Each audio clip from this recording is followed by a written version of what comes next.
तो फिर हमारा शरीर काम नहीं करता, हमारा दिमाग काम नहीं करता। राम जन्म में दूध बहुत था, कृष्ण जन्म में घी, और कलयुग की है चाय प्यारी, फूक फूक कर पी। कहीं घर जाओ, कहीं भी जाओ, सब जगह विदेशी अंग्रेज ऐसा सिखा गए कि चाय कॉफी, चाय कॉफी। घर में भी कोई आए तो चाय लेंगे, कॉफी लेंगे। और अगर ले भी रहे हो तो थोड़ा इंतजार करो, स्नान करो, शरीर शुद्ध करो, मन शुद्ध करो, ठाकुर जी की पूजा कर लो। उसके बाद जो आपको नाश्ता, चाय, जूस जो खाना है आप खाओ। लेकिन आरंभ हो आपका सुबह प्रातःकाल भगवत पूजा से। सुबह उठिए, उठते ही पहला काम स्नान होना चाहिए, बाकी सब काम बाद में। पहले स्नान करिए। स्नान के बाद अपने घर में, सबके घर में ठाकुर जी की एक सुंदर सी विग्रह होनी चाहिए, मूर्ति होनी चाहिए।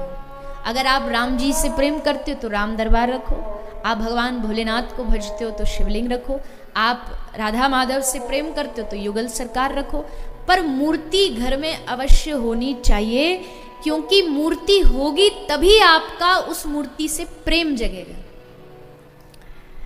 प्रेम जगाने के लिए एक आकार का होना जरूरी है। अब मैं आपसे कहूं कोई फलाना फलाना कोई बिंदु, कोई निराकार है, करो उससे प्रेम, तो कहां से प्रेम करोगे उससे? प्रेम करने के लिए तो दो आंख वाला, दो कान वाला, दो हाथ वाला एक आकार चाहिए, जिस आकार से आप अपना मन लगा सको। तो घर में मूर्ति रखिए। और फिर मूर्ति रखने से भी काम नहीं चलेगा। कई लोग हैं, देखें, घर में मूर्ति तो रखते हैं पर उनको महीना महीना भर हो जाता, ठाकुर जी के वस्त्र नहीं बदले जाते, खुद एकदम चकाचक रहेंगे, खुद के फैशन में कोई कमी नहीं आएगी। एक मैया घर ले गई, बोले आप हमारे बढ़िया एकदम भौतिक उससे देखें नजरिए से तो मैया खूब माला माल थी, खूब बढ़िया चकाचक घर था, खूब भी ऊपर से नीचे तक बढ़िया सजी धजी। हमारे गोपाल जी का दर्शन करो। कहा चलो मैया दर्शन कराओ। तो ले गई दर्शन कराने देखा तो बोलती है कि ये रे हमारे घर के मालिक यही है। तो मैंने कहा बड़ी अच्छी बात, पर मालिक बैठे कैसे थे? मालिक पूरे फटे कपड़ों में बैठे थे। मैं तो यहाँ की नौकरानी, ये मालिक है। मैंने कहा मैया पहली बार देखा नौकरानी डायमंड के कंगन पहने बैठी है और जो मालिक है वो फटे कपड़ों में बैठा हुआ है। केवल कहने से थोड़ी प्यार दर्शाते हो आप, आपको स्वयं करके भी तो दिखाना पड़ेगा कि आपका ठाकुर जी से इतना स्नेह है, इतना प्रेम है कि आप उनके लिए ही सब कुछ करते हो। क्या खाएंगे आज वो, क्या पहनेंगे आज वो, आज उनका क्या मन है, आज उनका कहीं घूमने का मन है। ये सब भाव जब तक पैदा नहीं होंगे तब तक मूर्ति से आपका प्रेम नहीं हुआ है।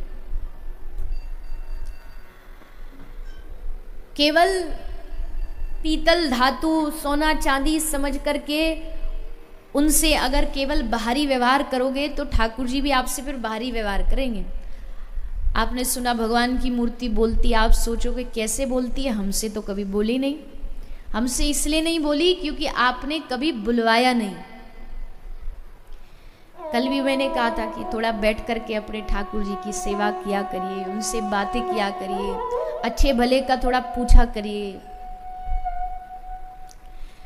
तो अपने घर में मूर्ति रखें, उसकी भावपूर्ण सेवा करें। उनको वस्त्र पहना दिए, सब व्यवस्थित कर दिया, फिर उनको चंदन लगाइए, फिर अपने माथे पर भी थोड़ा चंदन लगाइए। देखो आप सब यहाँ 7 दिन कथा में चंदन लगा रहे हो, कितने सुंदर लगते हो। अपने आप को देखो शीशा में, कितने बढ़िया लगते हो। ठाकुर जी भी देखते होंगे तो बड़े प्रसन्न होते होंगे, अरे वाह। चलो अभी भीतर भक्ति नहीं आई पर कम से कम बाहर भक्त होने का नाटक ही कर ले। नाटक ही नाटक में पता नहीं कब भगवान रीझ जाए, न जाने कौन से गुण पर दया निधि रीझ जाते हैं, कब उनको हमारा कौन सा नाटक अच्छा लगने लग जाए। भक्त बनता हूं मगर अधमों का हूं सरताज भी, देख कर पाखंड मेरा हंस पड़े ब्रजराज भी।